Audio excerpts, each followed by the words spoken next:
Hello again. In this video we'll be discussing pronouns. Pronoun questions are an important part of the writing section of the SAT. In fact, about 14% of all writing questions on the tests have some type of pronoun issue. As you probably know already, pronouns are short nouns that are used in place of other nouns. For example, he, she, we, they, and it are all pronouns. Pronoun questions will ask you to identify incorrectly used pronouns, and you'll need to be aware of case, number, and ambiguity. As far as pronouns go, we're basically looking for them to match the nouns that they represent. Just like many other portions of the writing section on the test, consistency is key, and we want everything to match and be balanced within the sentence. Let's have a look at how we can make pronouns match a little bit better. The first issue that comes up on the SAT with pronouns is called case. Case refers to how a pronoun is used. There are two major cases that we will see on the SAT, subject and object. Subject pronouns do the action of the sentence. Object pronouns, on the other hand, have the action of the sentence happen to them, or in other words, they receive the action of the sentence. If I say, he delivered the letter to them, he is the subject of the sentence. In this sentence, he is doing the delivering. He's doing the action of the sentence, therefore he's the subject. Them in this sentence is the object. The them in this sentence is not doing anything. They, or in this case the them, are receiving the action of the sentence. They're receiving the letter. Look at the chart that I've got here to identify subject versus object pronouns. You'll probably agree with me that many of these are fairly easy to identify and hear. For instance, if I restated the last sentence and changed it slightly, you can notice the error probably pretty easily. If I said him delivered the letter to they, we've got some major problems. In that case, I've replaced the subject with an object, and I've replaced the object with the subject, and it's pretty easy to hear that it's bad. However, there are a couple tricky issues with pronoun case.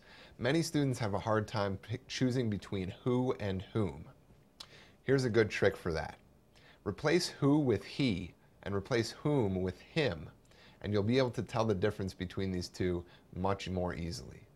If he works, then who is the correct choice. If him works, then whom is the correct choice. In a similar manner, choosing between I and me can be a difficult choice.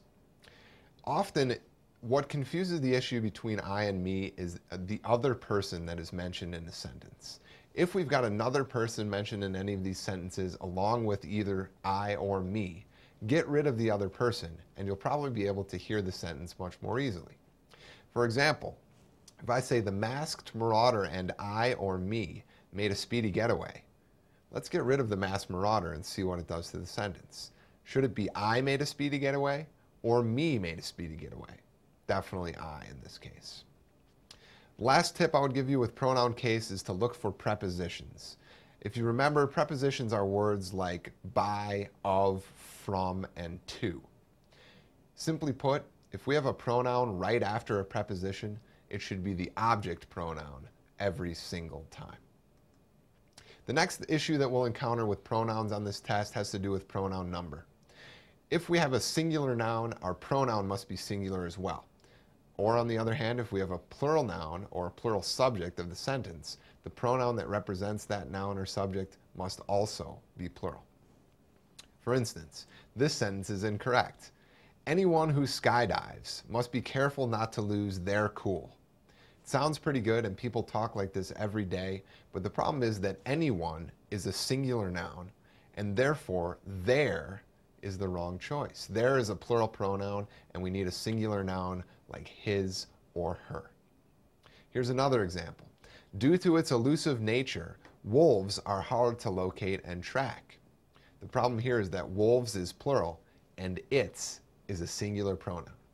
We need to change its to their to make it match the plural wolves. The last issue you'll see on pronouns has to do with ambiguous pronouns. Ambiguous pronouns are unclear. We're not sure what they refer to. They might refer to more than one individual or noun, or they might refer to nobody and are therefore unclear. Let's have a look. If I say this sentence, who are we talking about? I saw Davy and James yesterday, and boy was he tired. Who's the he? Is it Davy or is it James? We don't know, and therefore it's ambiguous and wrong. In the next sentence, we have no subject. In that country, they have laws that prohibit littering. In this sentence, we don't know who they are, and thus we have another wrong and ambiguous pronoun. We would need to either introduce a person in this sentence or specifically mention who they are. One last thought on pronouns. We can't refer to people as that or which. The pronouns that or which can only be used to refer to things or inanimate objects. If we're talking about people and we need to use a pronoun, we need to say who or whom. All right, thanks for listening to my whirlwind tour of the fun-filled world of pronouns. Talk to you soon.